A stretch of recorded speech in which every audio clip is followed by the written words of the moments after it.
Sugli amori. Giulia, la piccola Giulia, la vicina del civico 25, si innamorò di Ramon e dei suoi silenzi.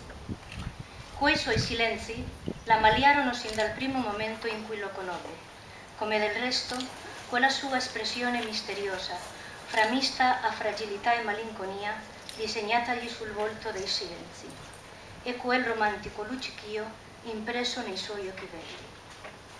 Dietro quei suoi silenzi immaginava un uomo attento, serio, colto, intelligente, con una grande capacità di ascolto e una ricca vita interiore. Su questo amore Giulia costruì un palazzo, un nido in cui nutrire la passione e la felicità di entrambi. Le fondamenta però erano fragili quanto quelle di un castello di carta e bastò il soffio di una sola parola a distruggerlo.